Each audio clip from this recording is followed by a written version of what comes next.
Step off the concrete and onto grass. What do you feel? The coolness, the slight dampness, the individual blades pressing against your skin. Now put on a shoe and do it again. The world becomes duller, smoother, less detailed.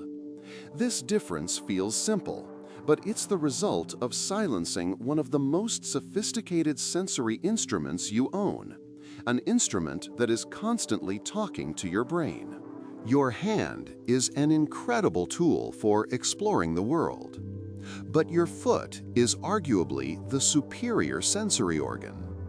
The sole of your foot contains over 200,000 nerve endings, one of the densest concentrations in the entire human body. This network makes the bottom of your foot a high-bandwidth information hub, constantly streaming data about texture, temperature, vibration, and pressure. It's not just feeling, it's understanding. Inside this network are specialized sensors called mechanoreceptors. Pacinian corpuscles detect sudden pressure changes and vibrations, telling you if you're on solid rock or shifting sand. Meissner's corpuscles read fine textures, the grit of a path. A thick rubber sole acts as a filter, a massive data compression algorithm that strips away almost all of this nuance. The world becomes a single repeating file, flat, underscore, and hard.wave. This massive stream of data does more than just help you feel. It helps your brain build a map of your own body in space. This is the sensory homunculus, a distorted neurological portrait of yourself where body parts are sized according to their sensitivity. On this map, your feet are enormous, as information-rich as your hands and lips. By wearing shoes, you are effectively taking a high-resolution image of your environment and blurring it, forcing your brain to navigate with lower-quality data. And this blurred data fundamentally changes how you move. Try running barefoot.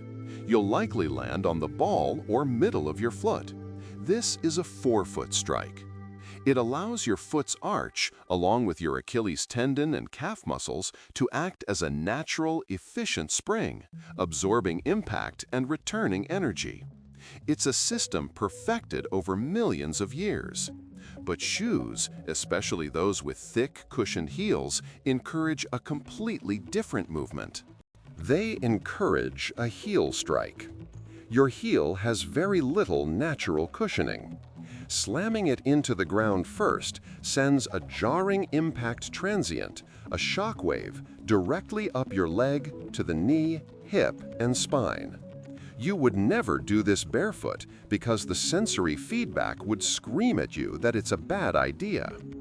The shoe's padding doesn't eliminate the force, it just mutes the warning signal, tricking your body into moving in a way it was never designed to. This biomechanical elegance wasn't an accident. The human foot is an evolutionary masterpiece for endurance. Its design was a critical advantage in persistence hunting, the strategy of running prey to exhaustion over vast distances. This required incredible efficiency and constant feedback from the terrain to prevent injury and conserve energy.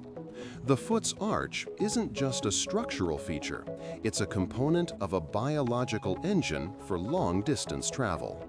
But the connection goes deeper than just movement. It might even touch our cognition. Think about the feeling of being grounded. It's not just a metaphor. Your brain requires a stable reference point to orient the body.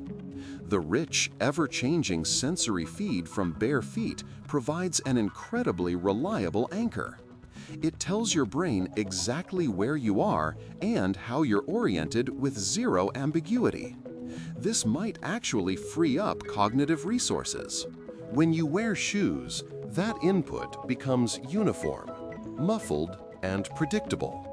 The ground is always the same. This ambiguity means other systems, like your inner ear's vestibular system and your vision, have to work harder to compensate. Your brain is forced to perform constant, subtle micro-calculations to confirm your stability. It's like running a background process on your computer all day. It's a small but persistent cognitive tax you pay for muted feet. So the difference between barefoot and shod is not just about protection or comfort, it's about information. It's the difference between navigating your world with a high-resolution force feedback controller versus a cheap, numb joystick. Putting on shoes doesn't just cover your feet, it fundamentally alters the data stream from the world to your mind. It recalibrates your movement, your body map, and the very cognitive load required to simply stand and walk.